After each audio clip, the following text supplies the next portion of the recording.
YouTube, what is going on? Welcome back to another Identity 5 video. I'm not going to try not to be too ridiculously loud because it's actually like 2 in the morning when I'm like re-recording part of this. I've actually recorded most of this video already, but I've actually had to like redo a bunch of parts of it because, yeah, it's just like a lot of audio problems and a lot of issues and whatever. So I've had to redo part of it, but it should be good now. Hopefully everything will be okay, but this is a Season 17 Hunter tier list. I know this kind of sucks because the new season is about to start, but don't worry, I will have a Hunter and Survivor tier list in that season as well. But this is for this season, at the end of 17, moving into 18, so you guys get information about essentially what Hunters are going to be strong moving into this new season and what we're strong throughout this season as well. Sorry. Okay. So today we're going to have 5 tiers for this tier list. We're going to have C tier, B tier, A-, A+, and S tier. And the first tier is C tier, and the first hunter in C tier is Percy Undead. Now, Percy is a very, very weak hunter. Let me tell you right now, guys, I love getting Percys in rank. I know a lot of you guys are probably like, Percy's so good, he's so hard to kite. Well, okay, he might be fairly difficult to kite, but it doesn't really matter how good he is. Like, it's just like, the problem with Percy, guys, is that he can't share survivors. So even if you down someone as a Percy, you're still going to get Cypher Rush. Like, you don't have to send a rescuer to go in for a rescue. When you're playing against a normal hunter, the main rescuer, first rescuer, has a lot of pressure to go in for the save, like before half, right? They have to go leave their Cypher early. They have to set up for rescue before half, so they'll get there beforehand. With Percy, it's just like, oh, I can go pick up this person whenever I want, or I don't even have to go pick them at all because they can just use a self heal and basically rescue themselves, and we can just keep promoting our Cypher Rush, right? And that's very strong. And sure, Percy's abilities kind of counter kiting in that, you want to be able to tight kite Percy, but you can't because he can just use the Hulk Smash where he jumps over the thing, or he uses the ability where he's over 50 energy, he can't get pallet stunned if he's swinging through a pallet or something. On top of that, he cuts off transition kiting because he can just dash after you, which is all, this is all good, but it's just like, you can't share people. How are you ever going to win the game? You could literally be playing Percy and eliminate a survivor out of the game. They bleed out at 4 ciphers left, and you can still lose the game just because, you get down, the survivors pop the last cipher machine, there's still 3 up, you down someone on top in your dungeon, and they just crawl out the gate or they crawl out the dungeon, and you still lose somehow. Whereas if you could share someone, you could share them and at least secure a draw or something. But with Percy, you're still probably going to just lose the game. Percy is just the hardest lose hunter in the entire game. And it's so easy to format a Percy. If 4 survivors up at the exit gate, someone just dies near an open gate and crawls out, or dies on dungeon and gets out. On top of that, in tournaments, getting a 4-person elimination is huge. For those of you who don't know, in tournaments, if you get a 4-person elimination, your team gets 5 points and their team gets 0. But if you get a 3-person elimination, your team gets 3 points and their team gets 1. So if you get a 3-person elimination, you only gain 2 extra points over the other team because they have 1, you have 3. But if you get 4-person elimination, you get 5, they get 0. So you get a 5-point gain. It's a huge difference. And the reason why a person can't get 4-person eliminations is because someone can literally just die on dungeon. Because you can't share them. They die on dungeon and they just jump out the dungeon, and you can only kill 3 people. So the fact that Percy can't share people means that he simply just gets Cypher Rush, and he loses games where he could normally be winning because survivors can just crawl out the exit gates or crawl out dungeon. And that's why Percy's a C tier hunter. The next hunter in C tier is Ember. Now Ember, you're going to notice this guy's about a lot of the lower tiered hunters. Their biggest weakness is their early game chase. Ember's early game chase is very weak. He has one of the worst early game chases in the entire game out of any of the hunters. And the reason why is that he doesn't really have anything to chase with. He has slow pallet breaking speed.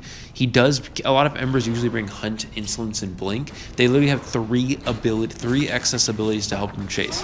Blink, Insolence, Hunt. And there's some Embers who sometimes will just bring trade swap into detention, like John's out, for example. But and that works in rank, but in a tournament setting against a decent team, you'll probably just get kited.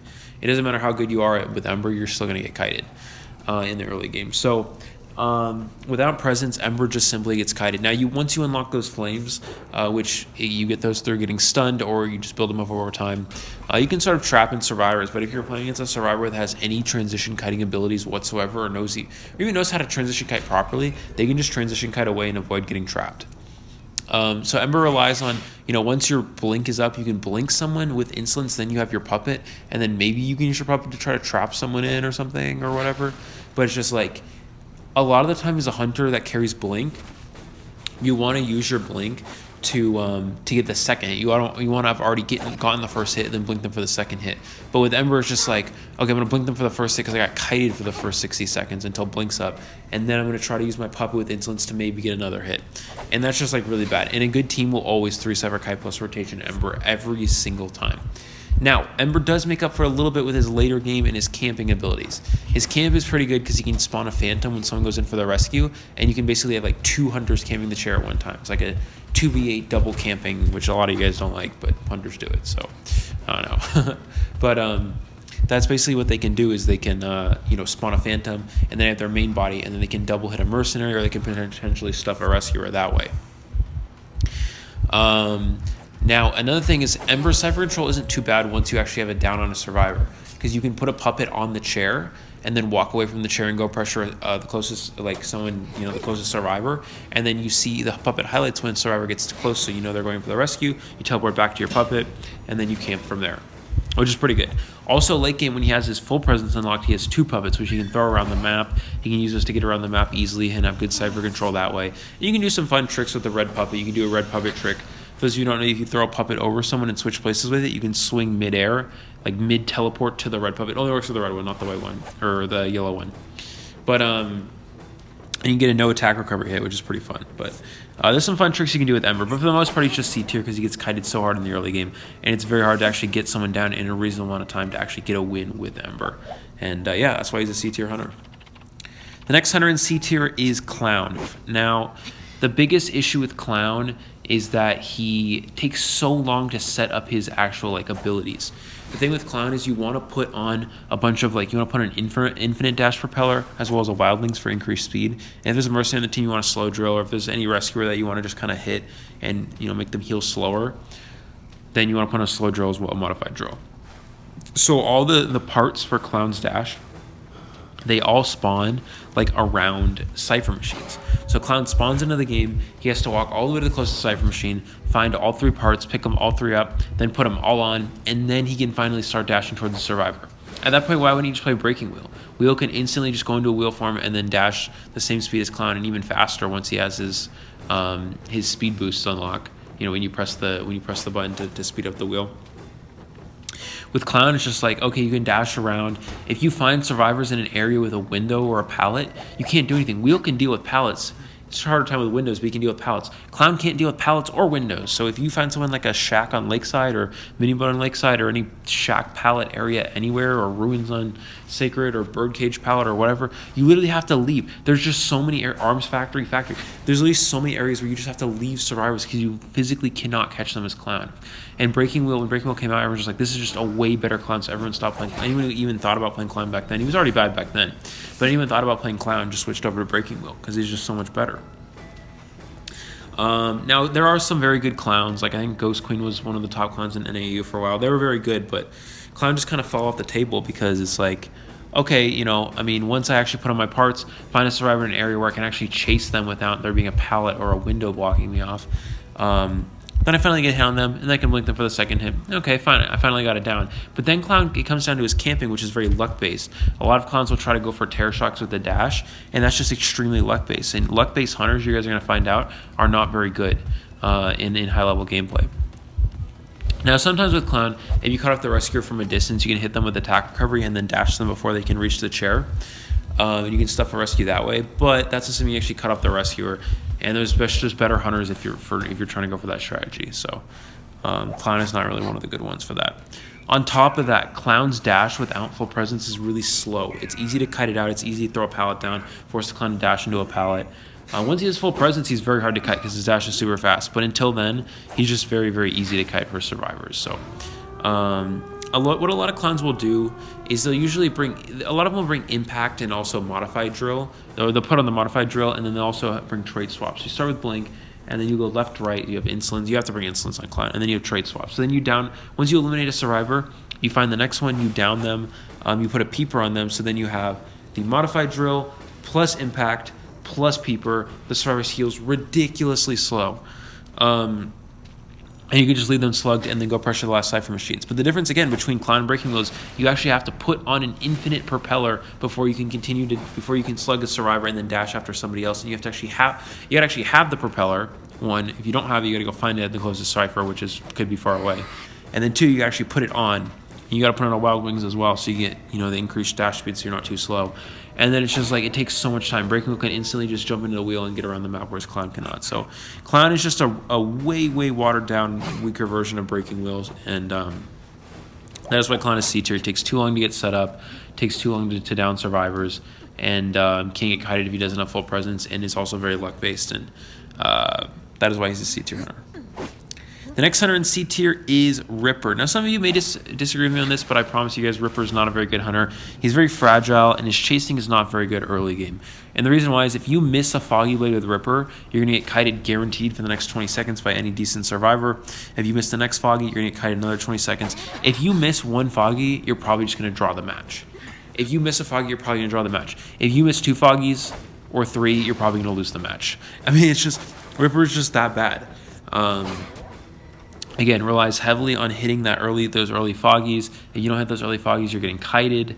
Once Ripper has his presence, he's not too bad because he's a lot faster, and he also has Foggy Blades as well, and he's invisible, so you can't see him. So that's pretty good. But until then, Ripper gets kited. His camping is not as good either. To actually be able to stuff a rescue as Ripper, you have to actually cut off the rescue from a distance, hit the Foggy Blade from a distance, and then hit them with a regular hit. If you Foggy Blade them after they've reached the chair, then they can still get the rescue animation off before you can hit them a second time and stuff the rescue. On top of that, if it's something like a Gamekeeper rescuing, you cut them off from a distance, you're not stuffing the rescue because you can Foggy them out of your shovel and then you hit them again with a regular hit, but then it's just like they're still going to make it to the chair and get the save. Mercenary can elbow pad pass you to the chair. Forward can football to the chair. Again, even if you Foggy them, they'll still get the rescue off and then football away before you can hit them a second time. And you probably won't be able to get the double hit. So Ripper's chase early game is bad. His camping is not too good compared to other hunters. And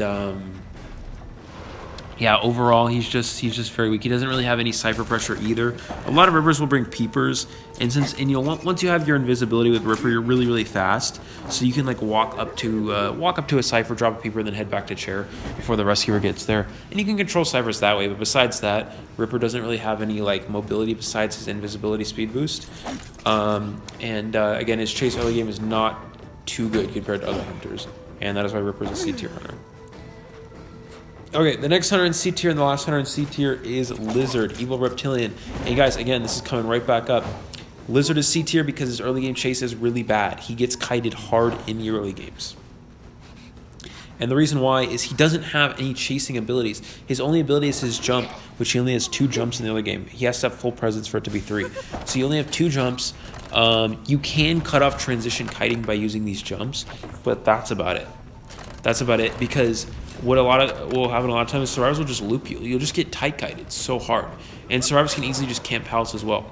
You camp a pallet, you don't throw the pallet down. If you guys throw the pallet down, the lizard's going to jump over it and probably hit you. And if you try to vault it in time, there's a risk you get terror shocked. So I would not advise that. What you can do is just camp the pallet. If the lizard tries to jump over the pallet, as soon as you see him jump, just run back to the other side and recamp it on the other side. If he tries to swing at it, then, whatever, then don't throw it down. If he walks through it, pallet's on him. I don't know, Just don't get mind game. That's the one thing I'd recommend.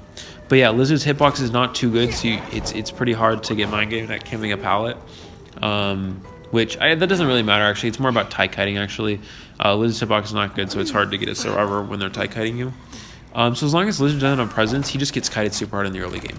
And a lot of Lizards want to bring peepers because they want some sort of control, and then they want to bring confined space so they have fast pallet breaking speed and also can't get window looped because Lizard can get window looped super easily. And of course they really want detention. You really kind of have to bring detention. So a lot of Lizards will bring up down with peepers because they need some cipher control, which means they're getting kited. If Lizard literally needs insolence and blink to get it down within a reasonable amount of time. He literally needs it. Lizard literally needs all 4 traits at one time to actually be viable. Like, you have to have trait swap, because if you start with blink, you want to trait swap into teleport late game. Well, you can't do that if you're building up down, right? And you need insolence to help your chase in the early game. Well, you can't do that if you're building up down. You need confined space so you don't get looped. You need detention so you don't get kited to gate in the end game. Lizard literally needs all 4 traits to be viable. And unfortunately, most of the time people only go with up down. Sometimes you'll see trump card detention, and then they'll start with peepers or start with blink. But for the most part, it's up-down peepers, which means that you have no pressure for getting towards X. If it's a large map, you can't jump to the gate in time. Like if it's lakeside, you're not getting to the gates in time, and you have no option to teleport or anything, and that's a problem. Now, Lizard's camping is not too bad. You can jump up. The lethal crash ability is kind of hard to dodge because the radius is so large.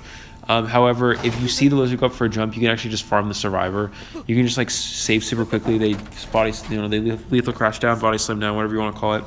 The survivor gets hit, but you get the rescue off, so you don't get stuffed. You might get double hit, but you still get the rescue. If you want to just go all in and just say whatever happens, then go for it. If you want to try to dodge it, then that's risky, but if you get it off, then the upside is really big. No double hit and no farm. So Lizard's camp is not that bad. It's hard to stuff a rescue. His best chance of stuffing a rescue is if he sees the rescue from a distance, he hits them, cuts them off from a distance, hits them, and then jumps back to chair.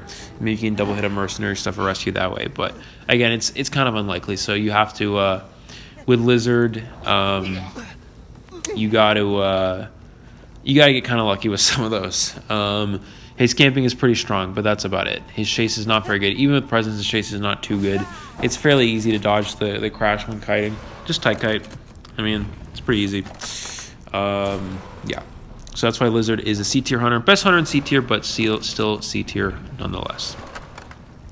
Moving on to the next tier, which is B-tier. The first hunter in B-tier is Gamekeeper. Now, Gamekeeper used to be in C tier, but he did get a buff where he got those traps, which can help with his chase. Now, Gamekeeper already had pretty strong chase when he was in C tier.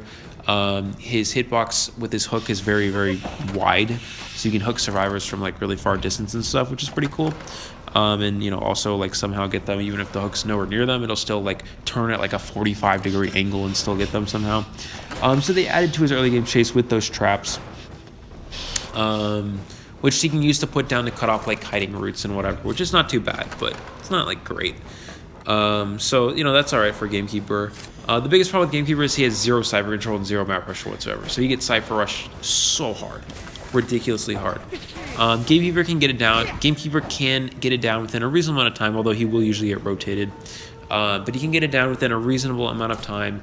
And then his camp is not too bad. You have to go really early when rescuing off a Gamekeeper, because what a lot of Gamekeepers will do is they'll hook you and pull you back, which will slow you down and also pull you away from the chair. And then they can force a rescue after half sometimes, which is pretty cool play, but it doesn't really work. A good rescue will go early. Gamekeeper is a very luck-based camping hunter as well. A lot of Gamekeepers will try to go for a terror shock with the hook, which, again, luck-based does not really work in competitive, because you can't rely on luck. You need to rely on consistent abilities and skill. So Gamekeeper, we did see Gamekeeper get used by I think PB Shot and GG in like 4th or 5th round of KOA finals, but that was like later rounds in a best of 5 situation, and when later rounds when all his other hunters are banned. So, which was very exciting to see Gamekeeper, and he actually got a draw against China Survivors, and China Survivors usually win. Let's put it that way. They're very good. So that was pretty impressive. But Gamekeeper is just very weak with Cypher control. He gets Cypher rushed very hard. You can sometimes late game drop a few traps around Cyphers, force the survivors to remove the traps before they go back to decoding if it blocks off like all the corners of the place they want to decode. But besides that, Gamekeeper has no Cypher control. So good chase, pretty good camp, no Cypher control, and that makes him a low B tier hunter. The next hunter in B tier is Mad Eyes. Now, Mad Eyes was nerfed really hard, I think like last season. The best Mad Eyes in NAU, which was Pilly, I believe stopped playing Mad Eyes because of how hard he was nerfed. The only Mad Eyes in top tiers, or the only like notable Mad Eyes in top tiers right now, I think is Dragonborn. There's no other like good Mad Eyes I can think in top tier right now. Yeah, it's just Dragonborn. So yeah, there might be some others out there, but there's just like Mad Eyes is just so like not useful anymore because it's so easy for survivors to just waste all the energy on the consoles, and then Mad Eyes can't control ciphers that way. A lot of Mad Eyes will bring like Blink and Hunt and stuff, but they'll just still get kited. Like their chase is even worse than Ember. So what they'll do is they'll try to like chase a survivor, get a hit on them using their Hunt or whatever in fast pallet breaking speed, and then blink them for the second hit. But then if they have a Seer on the team, then they have to get 3 hits and they just lose. Also, Psychologist counters that because she needs 3 hits as well. If a Mad Eyes can barely get 2 hits, guys. Let's put it that way. Yeah, it's just really rough. And on top of that, there's so many characters. Mad Eyes isn't good in tournaments because he's just counterpicked so hard. Literally, Batter, Enchantress, Forward, Wildling, Priestess, Doctor, Seer, Prospector. There's just so many characters that literally counter him because Wildling can push him off the console, Forward can stun him off the console, Batter can hit him off the console, Prospector stuns him off the console, Enchantress stuns him. Priestess can portal through the fences. Doctor can heal herself or heal other teammates when they took chip hits from the fences. Psychologist counters because you can take 3 hits, which means you can't chase her. Seer can just literally stand there and farm owls off the Mad Eyes, and also again 3 hits, which Blink Mad Eyes cannot do anything about. So Mad Eyes has really bad chase in terms of that and actually getting survivors down. Also, his Cypher control is nowhere near as good anymore because the survivors can waste the console energy so quickly. Mad Eye's camp is still very strong. You can use those fences to prevent any sorts of rescues, but Priestess can still portal through and make the rescue anyway. So Form can stun on chair. There's just so many things that the survivors can do to counter Mad Eyes, and that is why he's just kind of a B tier hunter, not too good, and not really tournament viable. Gamekeeper might actually be higher than him now. The next hunter in B tier is Photographer, Joseph the Photographer, Photo Boy is what I like to call him. Now, Photo is really luck reliant. He's the most luck-based hunter in the game. And I know you guys can say, oh, what if you just know spawns? You'll win as Photo. Well, that's not entirely true. You can know your spawns as Photo, but you still have to actually find the survivor in that area. So you know the spawn, you go look around that area where they spawn, but if they find a good hiding spot and you don't see them hiding in that hiding spot, then you're screwed. Then what are you going to do? Then you have to leave them, go look for another one, and that's really bad. Photo also has no chasing abilities for the most part, besides his card trick at full presence, but Photo relies on injuring a survivor in Photo World and then blinking them for the kill. Once they do that, if the survivor gets rescued, Photo's just going to get rebound kited. If the rescuer makes a good rescue and gives him a chance to rebound, they're just going to get rebound kited. Because Photo has no chasing abilities at that point. So it's just like he gets tight kited, he gets transition kited, he gets all sorts of kited because he has no chase abilities whatsoever. Photos don't even carry hunt, so there's nothing you can do about it. And if you don't find anyone in Photo World to injure, then you're just going to lose the game. It's that simple. Also, Photo's luck-based because if you down a survivor in Photo World and share them, then they'll go down in the real world, but you actually have to find them in the real world, which if you don't have your card trick for full presence to find the closest survivor, then you're not going to find them. And it's just like, and it's just really bad. I would not recommend Photo, guys. Also in rank, Photo matches take longer than even Dreamwitch and Mad Eyes and all that. Photo games take a really long time, which means you only get a few rank matches in every session. You could be getting a lot more with other hunters and ranking up a lot quicker. Photo mains take a long time to rank up because their matches are so ridiculously long.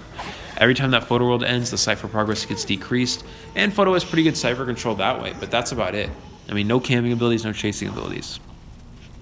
So that's a problem. Also in tournament, you could say, okay, well, why don't I play him in tournament? Well, the problem with tournament is in tournament you have 4-person you always have 4-person VC, which means that your teammates Photo gets countered by 4-person VC. Your teammates can constantly communicate, oh, the Photo's here in Photo World. He's going to Shack. He's going to Factory. Get off your Cypher machines. He's going to take a picture. Everyone hide. Stuff like that. And there's nothing the Photo can do to counter it. He just loses game. You just lose games because of it. Photo is just like a lose hunter. Especially in tournament. So I would not recommend Photo to you guys in rank or tournament. Maybe tournament if you're super good with him, but in rank, the matches take ridiculously long, and in tournament, good teams with good communication will beat Photo pretty much every single game. And that is why Photographer is a B tier hunter. The next hunter in B tier is Wu Chang. Now, Wu Chang has very good map pressure, which is kind of something that we're starting to introduce as we move up higher in the tiers here. But he has no chase early game. This is another reason why these hunters are so low. Wu Chang, without presence, relies heavily on getting jump scare hits. And if you have good teammates communicating that, hunters teleporting, it's a Wu Chang, they're teleporting. The common ping, guys, if you're playing Survivor Rank with randoms and you know it's a Wu Chang, ping hunter change targets at the start of the match. If you're Seer, you can see it's a Wu Chang, ping hunter change targets. This tells your teammates that it's either it could be either excuse me. Oh my God. Wow. What was that? Okay. Ignore that. I just had like a little burp or something. I don't know. This indicates it's a photographer taking a picture, Wu Chang teleporting, or Dreamwitch. But for the most part, 100 change targets means Wu Chang. And it could also be Breaking Wheel, but we usually don't say anything for Breaking Wheel because the survivors will like hear the wheel. You can hear the wheel. You can hear the wheel when they go in the wheel form, so you know it's a wheel. But with Wu Chang, just ping 100 change targets. And then the survivors know that it's a Wu Chang, he's teleporting, get off of our ciphers. If you're kiting and you see the Wu Chang is going to teleport away from you, ping 100 change targets. Survivors will get off your ciphers, go camp up, they'll go wait near a pallet, and the Wu Chang doesn't get any jump scare hits. And this is just a constant thing with Wu Chang is he gets kited so hard in the early game. Once he has his presence, he's pretty strong. He has that bell and black form, which you can do to slow down survivors and get hits. The white form, you can soul siphon them, prevent them from doing any sorts of interactions. You can prevent any rescues like that as well, which is pretty nice. Another thing, Wu Chang can technically stuff a rescue if you cut off a rescue from a distance, hit them, and then teleport back to chair. You can stuff a rescue or double hit a mercenary. But this is all dependent on Wu Chang actually getting downs on survivors, because you just get kited. That's the biggest thing with Wu Chang. You just get kited. And you really want to play double teleport Wu Chang because you want to be able to teleport around and have cipher control, but you're just getting kited, so you have to carry blink for the most part. A lot of Wu Changs pretty much just carry blink now. Because you don't want to get kited, or they'll carry insolence or something like that, or occasionally peepers and insolence, but you need some sort of abilities with Wu Chang to get downs, or else you're just going to get kited. Double teleport just does not work anymore. In tournament, Wu Chang, again, does not work. He gets countered by VC because teammates are just going to constantly communicate, oh, Hunter's teleporting, get off of your ciphers. Hunter's teleporting, get off your ciphers. And they'll get off their ciphers, and Wu Chang cannot get any jump scare free hits anymore. And survivors have gotten really good about pinging 100 change targets in rank, so no one gets jump scared. So Wu Chang is just a solid B tier hunter because he gets kited in the early game. Does have really good map control, and he has decent camp because he has some nice abilities to work with. Good map control, good chase once he has presence, but without his presence he just gets kited, and that is why Wu Chang is a B tier hunter. Okay, so the next hunter in B tier is Soul Weaver. So Soul Weaver is a very heavy tie hunter. However, in the right hands can be kind of pushed into a win hunter. However, there's only one hunter in NAEU that I know of that can really consistently win with Soul Weaver, and that's Fafa. Fafa is by far the best Soul Weaver player I've ever seen on the North America European server. Has actually been able to four-man some of the top teams with Soul Weaver. I will admit that even my team was four-man by Fafa's Soul Weaver before. So Fafa is a really good Soul Weaver player, but Soul Weaver in general is a strong tie hunter. There are definitely better high tie hunters out there, but Soul Weaver is not a bad one at all. And the reason why is because even if Soul Weaver gets rotated, she can still get a down very quickly. If Soul Weaver finds a good target early on, this survivor will probably do a pretty decent kite, and the Soul Weaver will get the down. But if the Soul Weaver gets rotated, she can still get the down even quicker the longer she gets rotated. And the reason why is the longer she's not chasing someone, the more web she's building up to have, for her chase and for her speed boost and all that. So that's really important. So if Soul Weaver gets rotated, she has those webs when she actually finds the survivor to get the down fairly quickly. So Soul Weaver's chase is pretty good. After a while, it gets better and better over time because, again, it gets better when you have more webs. So that's important. Now, Soul Weaver's camp is nothing special. You do have the web shot, which can deal a quarter damage plus a regular hit. You can get 3/4 damage on a survivor, but you can't really actually stuff rescues with Soul Weaver.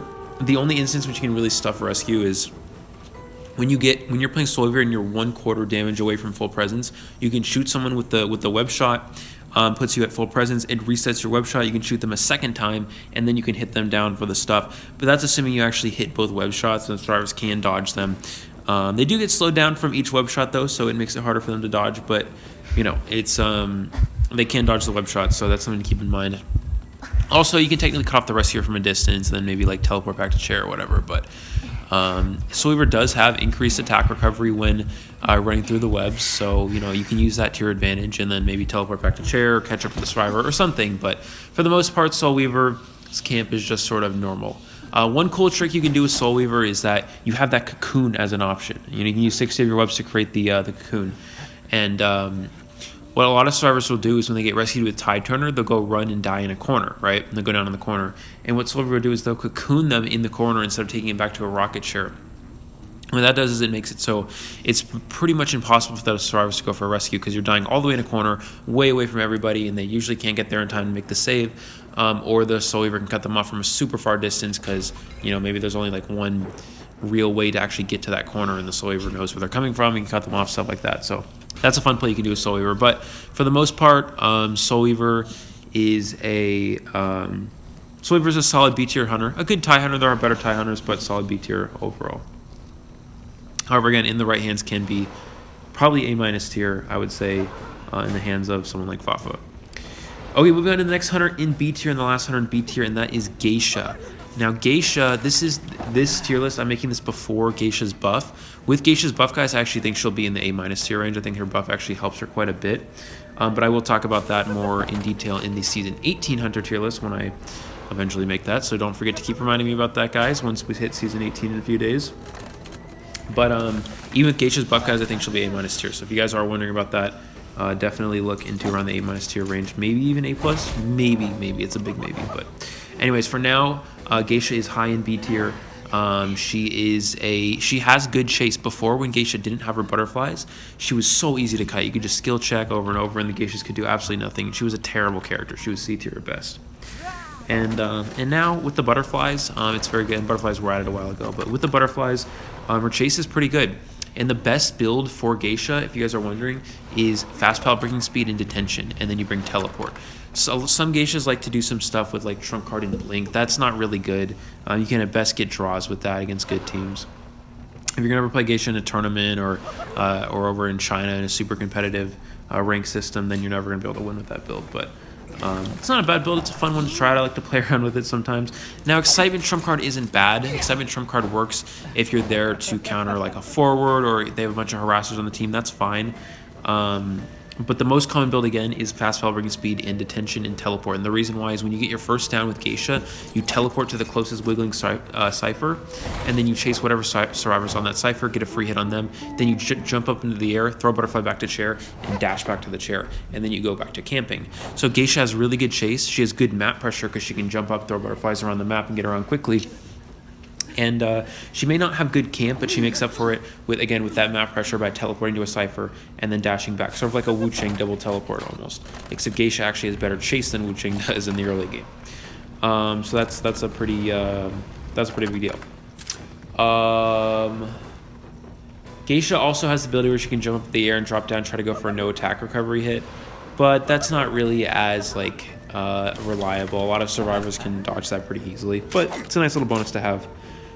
So, yeah, I mean, Geisha has good chase, good map control, good cipher pressure, not great camp, but has 2 out of 3 of the traits that make her strong, and with her buff, I think she could be a solid up in the A tier range, so we'll see how that turns out. Right now, she is the best hunter in B tier. Okay, moving on to the next tier, which is A- tier. We have the first hunter in A- tier, and that is Feaster. Now, I used to main Feaster a lot. I'm sure most of you guys know that I've talked about how much I used to love Feaster, but Feaster, once he got his nerf, became really bad. I'll be honest, Feaster was probably in the A tier, higher A tier range, and now he's just low A-, barely hanging on the A- tier. His nerf didn't seem like a big deal, but he didn't need it. But he got it, so it's okay. Basically, with Feaster's nerf, with his nerf is that his regular hitbox, he still has a really long charge attack, but his regular hitbox is smaller, and he doesn't get a tentacle when he reaches that first presence. So that's really bad, because you have less tentacles to work with throughout the game then, and you always feel like you're low on tentacles, and the hitbox is bad, and it's just like, it's not good. On top of that, Feaster gets kited. Good survivors know how to dodge tentacles, they know how to loop tentacles, they know how to tap the tentacle when necessary, whatever it may be, they know how to kite out Feaster. So Feaster gets kited early game. His camp's not too bad. You can use those tentacles on the chair to possibly double hit a rescuer. However, when you throw down that tentacle, there's a 1-second animation where you cannot swing. With Feaster, you cannot hit someone. So then they'll be able to get the rescue off no matter what. Now, a lot of Feasters, what they'll do is they'll bring like a heavy Berserker. What Berserker does is when there's a survivor on chair, Feaster's attack recovery is faster. So you have fast attack recovery with the Feaster. You use the tentacles to find the location of the closest survivor. Because you throw on a tentacle, it'll point to the location of the closest survivor not on a rocket chair.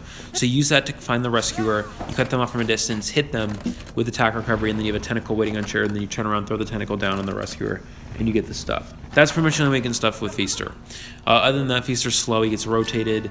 His chase is not good early game. Once he has his full presence, his tentacle smash, he can kind of spam it while camping, which is pretty fun, which is pretty good. But for the most part, getting to that point is tough. Again, Feaster gets kited early game, and he just kind of struggles with that. And he also gets rotated. So that is why Feaster is the lowest hunter in A- tier. The next hunter in A- tier is Violinist. Now, Violinist is just kind of a better version of Feaster. I actually liked Feaster a little bit more than Vio before Feaster's nerf. But after Feaster's nerf, Violinist is just better. Violinist still isn't great. He does get kited. A lot of Violinists will have started to bring insolence. And what that does is it makes it so, when you don't have insolence, it's really easy to just kind of juke the notes. And some violinists can land nice snipe notes on you, quick notes, quick drag and drops, and you're unable to dodge them. But I've had quite a few nice notes violinists landed on me before. But yeah, violinist is just, it's really easy, just juke the note. And the violinist has a hard time actually getting down, sort of like Feaster. But violinist is a little bit better in chase, but not as good, but not quite, not that much better.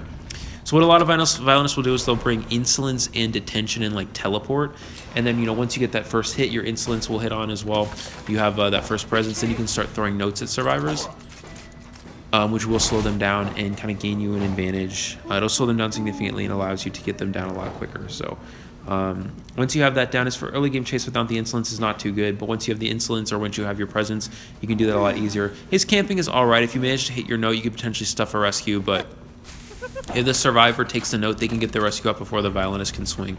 Because again, it's like Feaster where you drop your note, there's a second animation where they can't swing, and they can get the rescue off. Now Violinist full presence is pretty good. Mostly for camping. You can throw the note down, and even if you miss it, you wait for the rescuer to go for the rescue, then you push the note forward. It'll hit both the rescued person and the rescuer. Then you double hit the rescuer as well, and then everyone's hit. And it's like, oh my god, that's so good. So that's a pretty fun ability. However, while kiting, survivors can dodge it if they go in between the lines, so that's something to keep in mind. So Violinist chase is decent. His camping is okay, and his Cypher control is not great. He's kind of a slower hunter. He can throw notes at Cyphers to slow down Cypher Rush, but that's about it. So for the most part, Violinist is just alright and a solid A- tier hunter. The next hunter in A- tier is Disciple. Now, Disciple actually was... she was actually like used a lot more, especially in China. I think it was like last season or the season before. But a lot of hunters realize that Bloody Queen is just better. Because Anne's not too bad, but she can get kited. With good support, like with Entomologist can kite her, Priestess can kite her, good support portals, good stuns, whatever it may be.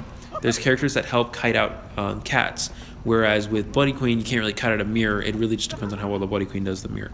But with the cats, you can dodge them, or you can kite them out with support from teammates, or from speed boost or pallets, or whatever it may be. So Anne's still a strong chase, though. It is hard to kite out a cat and avoid cats. So Anne's chase is still pretty good. It's still strong. She has good camping as well. She can force rescues after half with that cross, so make sure you go early for rescues against Anne. And she can also stuff them if she times it right. If you drop your cross, then you hit the survivor and the cats come back and stun the survivor. You go into your attack recovery, the survivor's still stunned, you hit them down and get the stuff. So that's not a bad play. And the problem with Anne is her Cypher control and map pressure isn't as strong. One thing you can do is if you're near a survivor decoding a Cypher, you can cat that survivor, then cancel the cats, and it cancels the survivor's decoding and their items for a certain amount of time. So that's not too bad of an ability. Also, the one advantage to Anne over Bloody Queen is that if you miss your cats, you can instantly cancel them and start the cooldown sentence. But with Bloody Queen, it's not the same, because if you miss your mirror, then you still have to wait the 15 seconds. You have to wait for the 13 seconds of the mirror to run out, and it's just not as strong. Bloody Queen is just kind of a little bit better in that aspect. So Anne has a very strong chase, very strong camp, but not much Cypher pressure or map control. But she's still a very solid tie hunter and A- overall. The next hunter in A- tier is Axe Boy. Now, Axe Boy he actually has three just like pretty good sort of like abilities. And what I mean by that is like, not really abilities, but like three pretty good. Let's think about it this way. He has pretty good chase, pretty good camp, and then pretty good, map pressure. So his chase, if you dodge the flame, the Axe Boy still gets a speed boost, and he can sometimes, still get the hit on the survivor anyways. His camp is like, you know, if you can hit the flame on the rescuer, then you can potentially stuff a rescue, but it's pretty easy to dodge the flames. The only way, the harder way to rescue off an Axe-Boy is if you have purple flames. So make sure if you're rescuing guys, take down any trees so you don't get corrupt field and you don't get those purple flames circling you when you go in for that rescue against that Axe-Boy. And lastly, he can use that path to get around the map very quickly. Restless Road or whatever it's called, the path. You can use that to get around. Use that road to get around the map. You can go between ciphers. If you carry peeper, a lot of Axe-Boys carry blink, but some will carry peepers, and what they'll do is they'll share the survivor, and they'll use the restless road to get to the closest closest cipher, drop a peeper there, and go back. Also, you can use the restless road to get a speed boost to chair the survivors on cipher machines. So if they die away from ciphers, you can sometimes still get them close to a cipher, and then you can pressure that cipher if you use that ability to get that speed boost and get to that cipher machine. So that's a pretty nice ability you can do with Axe-Boy, which a lot of Axe-Boys will do. But yeah, for the most part, he has decent chase, decent camp, decent map pressure, and the biggest problem with Axe-Boy is he gets countered by Entomologist. If you're playing Entomologist and an Axe-Boy flames you while you're on your bees will take the hit instead of you, which is pretty damn strong. So Axe-Boys like to ban Entomologist in a tournament setting. Axe-Boy's not bad, like later rounds, you can use him. Also once you have that full presence, survivors get slowed down when they leave the corrupt zone. The corrupt zone gives purple flames. However, if you are in a corrupt zone and you destroy a tree or something, for example, and you leave a different corrupt zone, you're immune to getting purple flames for a certain amount of time. I think it's 30 seconds or something. So that was a nerf that I believe they did to Axe-Boy, which was, I don't know if it was necessary. Maybe it was a little bit because Axe-Boy was very strong, but it kind of pushed him down to A- tier, and that's where he sits right now. The next hunter in A- tier is Nyad. Now, Nyad I actually thought wasn't that good, but because in NAAU, a lot of the players playing Nyad haven't been doing that well. However, what happened in China IVL, Identity 5 League, was actually quite impressive. Basically, hold on, I need to drink some water. Get it, water, because Nyad. Okay, anyways, shut up, Eli. No one cares. Okay, okay, done. Okay, basically, Alex from Wolves, which is one of the teams in China, actually won with Nyad. And in China, for those of you who don't know, the survivors usually win. They usually get draws. The survivors usually get draws or wins because the survivor teams are so well coordinated. And that's why everyone says survivor-sided. And you guys are like, no, it's not survivor-sided. Well, if you look at China tournament gameplay, it is. And that's why people say this game is survivor-sided. But Alex was actually able to get a 3-person elimination with Nyad, and he actually almost got a 4-person elimination. I think he made a mistake that cost him the 4K, though, but he still got a 3-person elimination. So Nyad has a pretty good chase. She can circle the areas, force the survivor to leave that watered area, and then get a free hit on them once they leave that kiting area. And then they have blink, and they can blink them for the next kill. However, if it's a psychologist, it's really hard, because getting 3 hits for a Naiad is very challenging. They're kind of built to get 2. That's why they ban Seer, so they can, water a survivor, force them to leave the area, hit them, and then blink them within 60 seconds for the kill. And with a Seer Owl, that makes it a lot harder because then it's 3 hits. And then also on top of that, Seer's farm owls really easily off Nyad because, while they're looping the area, Seer can literally just stand around looking at them. While the Seer is not even kiting. It's not even like you're looking forward to see where your pallet is. You can literally just stand there and stare at the Nyad while they try to loop your area or whatever, So Nyad's usually banned Seer because of that, because of those reasons. So so Nyad's chase is pretty good. Her camping is pretty good when she has full presence. Without full presence and she pulls back the trident and you're in the water area, you only get 30%, I think. She can also still dash at you to feed water, but it's pretty easy to dodge those as long as you're paying attention to where, you're kiting, looking behind you when you kite, whatever. When she pulls back the trident at full presence, so I think it's 50% that you get. So then it pressures the survivor a lot more into going for that rescue a lot quicker. And you can sometimes get terror shocks or stuff saves that way. It's Nyad. So her full presence camp is pretty good. Her early game chase is all right. Her full presence camp is strong, and her map pressure is very good. She's very fast. She can throw her trident and zoom around the map very quickly. On top of that, when she has her presence, she can do her dashes to get around the map very quickly as well. So her map pressure is good, and her map presence, her map pressure getting around the map quickly is very good for Nyad. So she has decent chase, good camp full presence, and good map pressure, and that's what makes her the best hunter in A- tier. And also, she's seen some success over in China Identity 5 League. Okay, moving on to the last two tiers. The next one is A+ tier, and the first hunter in A+ tier is Bloody Queen. Now, Bloody Queen, again, Anne was higher than Bloody Queen, but Bloody Queen has kind of taken over the last season because a lot of the hunters realize Bloody Queen's just better. She cannot get kited for the most part. I mean, if you use a mirror image, it's almost impossible to kite out. It's easier to just secure draws with Bloody Queen than it is with Anne. Now, the biggest way to beat Bloody Queen for the most part is having good rotation. But besides that, and when Bloody Queen finds a survivor and they just are good with their mirrors, then they'll just get 2 mirror hits and they're down. It's just like that simple. It really comes down to how well the Bloody Queen does her mirror images. With the Anne cats, even if you get catted, you can still kite it out with like support from your teammates or if you're an entomologist or something, right? With Bloody Queen, that's not the case. Also, you can dodge the cats. You can't dodge a mirror. You can juke it as much as you want, but the Bloody Queen's eventually going to hit you as long as they're a decent Bloody Queen. So, Bloody Queen basically has the best chase. She has the best chase in the game when she has those mirrors available. Now, the biggest downside to her is the mirror recharge time takes so long. It's 15 seconds to recharge. So it's 13 seconds while the mirror is active, then it's 15 seconds to recharge. So say you mirror someone, immediately get the hit on them. Then you have to wait the rest of the time for the mirror to run out. Then you wait another 15 seconds for the mirror to come back before you can mirror someone again. Back when her mirror image was 12 seconds, she was broken. I mean, she was absolutely just broken. Such a strong hunter, but now it's 15 seconds, so that's kind of how it is for Bloody Queen. So she has very good chase. Her camping abilities, she doesn't have any sort of camping abilities other than just regularly hitting someone, but she really does make up for it with that cipher control. She can mirror someone while she can camp the chair and then mirror someone on a cipher machine while camping, and you can potentially even hit them if you get a good mirror off. A lot of survivors will see you about to mirror and they'll get off the ciphers, but you can sometimes snipe survivors that way, get a free hit there as well. Then you can hit the person who came in for the rescue, which is pretty good. On top of that, Bloody Queen also has incredible map pressure and cipher control. Again, cipher control, mirroring survivors off the ciphers while camping. Map pressure, she can mirror across the map as quickly as she wants, and it's just really good. So Bloody Queen has 2 out of 3 of the main things. So cipher control / map pressure. They're a little bit different, but we'll put them in the same thing. So she has map pressure. We'll just say map pressure. She has map pressure and chase. Not camp, but she has map pressure and chase. So 2 out of 3. That puts her in A+ tier.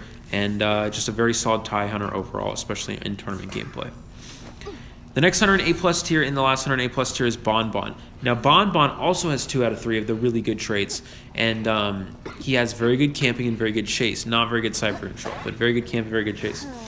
Bon Bon's chase is very strong because if you got those time bombs down or the chain bombs down, you can throw a bomb, throw a second bomb to get the chain, and it instantly blows up. And it's very hard to dodge as a survivor. You kind of just have to predict ahead of time. But if the Bon Bon times it perfectly and gets the insta bomb, then you just can't really dodge it, and you get that chip damage. On top of that, Bon Bon has the best camp in the game, just straight up best camp in the game.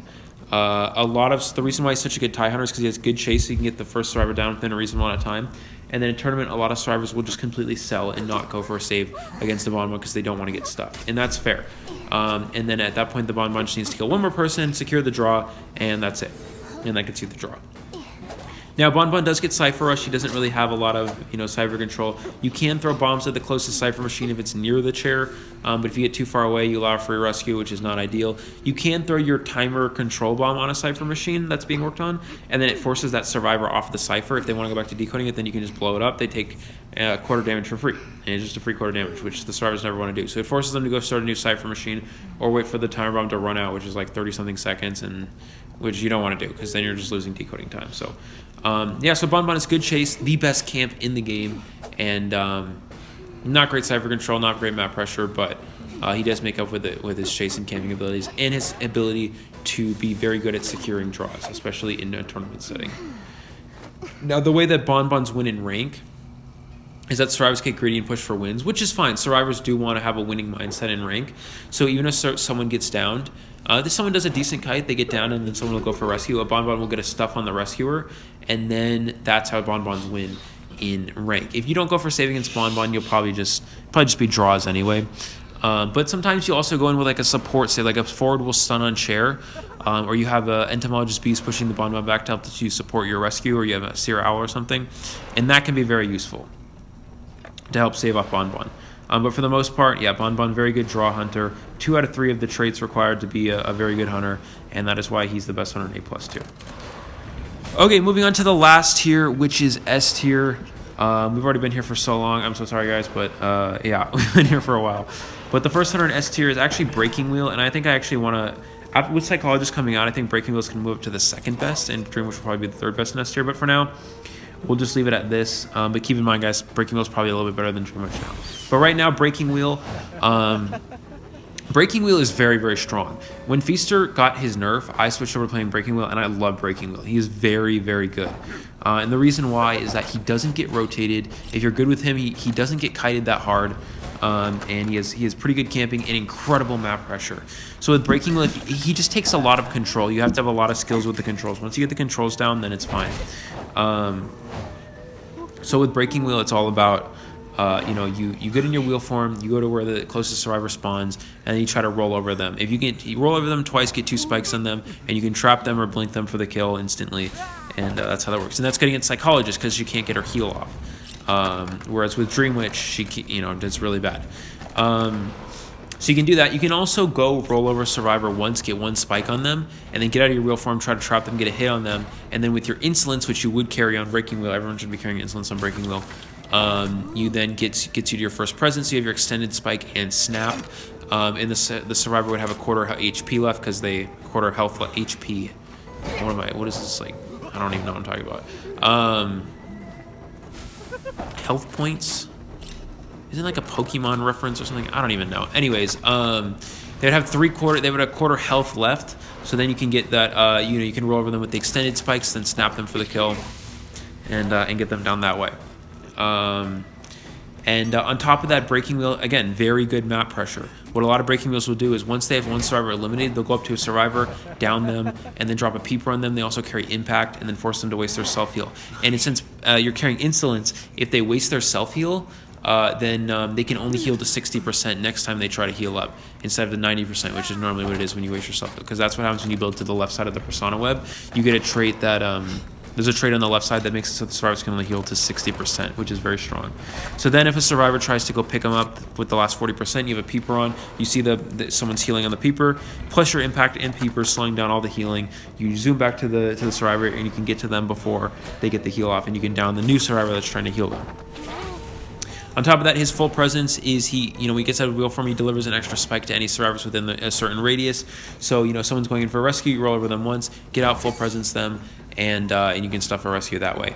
Another thing you can do with Breaking Wheel is if you see a rescuer coming in sort of late, like close to halfway, you roll over them to get 1 spike, get out of wheel form, and then you drop a trap on the left side of the chair.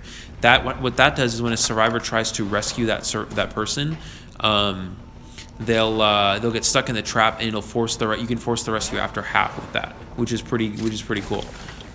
So yeah, Breaking Wheel is just very good with that aspect. Let me charge my phone so it doesn't die. Hopefully this charges. He has. Hold on. Won't charge. Okay, there we go. He has very good. So he has good camping abilities. He has good chase abilities, and he has very good map pressure, and that's what makes. There we go. That's what makes Breaking Wheel an S tier hunter. The next hunter in S tier is Dreamwitch. Now, Dreamwitch did receive a nerf a little while back where the survivors can see the Dreamwitch, the main body, if she's within 20 meters, which is kind of unfortunate for her, which is not ideal at all, but yeah.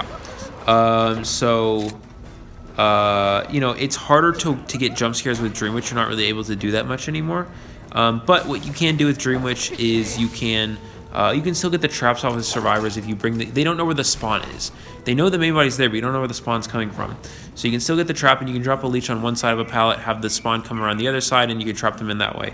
As a survivor, you want to force a leech hit, but yeah. So Dreamwitch has pretty good chase because she can double patroller. It just takes a long time to actually pull that off and get it down. So you patrol her with the spawn farther than patrol with the main body or something, and you can get it down that way. It just kind of takes a long time to actually pull that off. So survivors can get a lot of Cypher Rush done. Dreamwitch relies heavily on her map pressure. So when you down a survivor, put them on a rocket chair, you camp the chair with the spawn follower, and then you use the leech of the survivor that's on chair to pressure the Cypher machines that are nearby. And then late game, if you get enough leeches in play, you can use your spawn to pressure a Cypher, you can use other people's leeches to pressure other people's Cyphers, and it can kind of fall apart for the survivors if they don't de-leech and stuff like that. So Dreamwitch, unfortunately, the biggest problem with Dreamwitch now is she struggles against Psychologist, because Psychologist is a better Barmaid. Barmaid was a counter to Dreamwitch because she forced 3 hits, and 3 hits for Dreamwitch is very difficult. They're built to get 2 with double Patroller or a Trap plus a Patroller. But with Psychologist, where you instantly heal, which is a better Barmaid, you need to go with double Patroller plus a Trap in hit. And on top of that, if they get rescued and they still have any bar left on their little thing, then they get healed up again, and then they just get kite, and then Dreamwitch just gets kited. Psychologist is just a ridiculously strong character against Dreamwitch, and that's why I think Breaking Wheel is surpassing Dreamwitch, because Breaking Wheel can instantly down Psychologist, whereas Dreamwitch, it takes a ridiculously long time to do so. So Dreamwitch has good, she can get down pretty much any survivor with double Patroller, just can take a while sometimes. And survivors want to make sure they die in a corner. If Dreamwitch can chair someone middle, that's very strong, because you can pressure a bunch of survivors, Cypher machines from there. And yeah, Dreamwitch just has the best, pretty much the best map control, map pressure in the game. I think I said Wu Chang did at some point, but Wu Chang does not. Dreamwitch has the best map control and map pressure in the game. And she's very good in rank, because you can't communicate if you're playing in rank and you're tier 7 and above. You can only play duos, so you can't communicate with all your teammates, like where your leeches are, where they're going, stuff like that. So it's very difficult for for survivors. In tournament, it's a little bit easier, because you can communicate where people's leeches are, where you want to go de-leech, where you guys want to go heal up, where you want to hide from the Dreamwitch, whatever it may be. But in rank, it's a little bit hard. So Dreamwitch is very good in rank. And also strong in tournament, just because her map pressure is insane. And that is why she's an S tier hunter. Now, at long last, we get to the last hunter in S tier, and that is Sculptor. Now, Sculptor has all 3 traits of being a good hunter: chase, camp, Cypher control. Sculptor's chase with their statues is just ridiculously good. Now, what a lot of survivors will do is they'll they'll fake going in through a pallet, and then they'll fake going through a window. Because what the Sculptor will do is she'll put statues in the pallet, in the windows, and you can chip survivors that way. So they'll fake going into there, and then they'll juke back, force basic hits. And against a Sculptor, you want to force basic attack recovery hits, right? But even then, if you're doing that, it means you're kiting in the open a lot, and she can easily just get those hits pretty quickly, and it's like 60-70 seconds. But Sculptor is just really good in that way. If you try to go for a riskier kiting strategy, like running through narrow areas, she'll just put statues in those areas, and she'll statue very, very easily. And it's hard to dodge statues, guys. I'm gonna be honest. Everyone's like, oh, it's so easy. It's not easy. Sculptor is a hard hunter to kite. Once you get it down, it becomes easy. But that's once you get it down. If you're newer to it, dodging statues does not come easy. I learned it the hard way. When Sculptor first came out, I was trying to figure out how to kite her. It was tough. I'll tell you that. On top of that, once you get a survivor down, you put him on the chair. Sculptor has good camp. Sculptor's statues cancel rescue animation, whereas Bonbon's bombs do not. Sculptor statues does. So if you put the statues, you do like a vertical statue on the left side of the chair, then a horizontal, and a vertical, and a horizontal. You go back and forth. Cancel the rescue animation. You can stuff a rescue that way. Because every time they take that chip hit, it's an extra quarter damage. On top of that, once Sculptor reaches her first presence, she can throw the spike, that chisel, on Cypher machines and slow down the decoding that way, because if the survivors continue to decode, they're just going to take chip hits, so they have to get out the Cyphers. So Sculptor can do that. She has that sort of Cypher control. Once Sculptor reaches full presence, she is absolutely broken. She can use that target statues, the following bullets essentially, the target statues to, if you connect a vertical and horizontal statue, it'll go towards the closest survivor. So you can use that to find survivors that are hiding if they're within tinnitus range. And you can also, if you connect them close enough to a survivor, they can't even dodge it because it's just too close. And it's just a free statue hit. So kiting in the open isn't even as effective anymore. On top of that, she can also spike survivors with the chisel and then hit them with the full presence that way. Think about it this way: you have a mercenary that goes in for a rescue, right? And they take one statue hit on the rescue, and then they take another hit from a basic hit. So they have a quarter health left over. Later in the game, say the mercenary gets a wanted order, or you just spike the mercenary decoding. If you have full presence, you can just connect the statues, hit the mercenary, knock them down. and they can't decode. Or a forward, for example. Any survivor, any normal survivor, they go down and they can't decode. And they're just down on the ground late game because you literally just sniped a survivor and killed someone from across the map, which is absolutely OP, if you think about that, right? So Sculptor has really good chase, really good camp, especially with the full presence for both camping and chasing. And also has good cipher control. She has the 3 things that make up a broken hunter, and that is why she's the best hunter in the game. The most banned hunter in NAEU rank, I assume also in China and over in Asia as well. One of the most commonly selected hunter in tournament gameplay. She's just the most used everywhere because of how ridiculously strong she is. And that is why she's S tier and the best hunter in the game. Alright guys, at long last, that is going to wrap it up for the video. I thank you guys so much for sticking through this long one. If you guys just were here to look at servant hunters as well, that's totally okay. I appreciate you guys coming out to support in this video. If you guys like the video, as always, don't forget to like and subscribe. Another thing is Fusion is playing an ICL this weekend, so if you guys like ICL, don't forget to watch that. Pretty cool. Yeah, should be fun. But yeah. You can also check out the link to the Fusion Discord if you want in the video description below. You don't have to. I mean, who cares about Discord? Not me, I guess, right? No, I actually do. I'm kind of addicted to it. But anyways, but yeah, as always, guys, thank you guys so much for watching. I really appreciate it. It really does mean a lot. New season coming up, so we'll have a new tier list as soon as we hit that new season in a few days. I'll start working on those. And yeah, peace out for now, guys, and I'll see you all in the next one.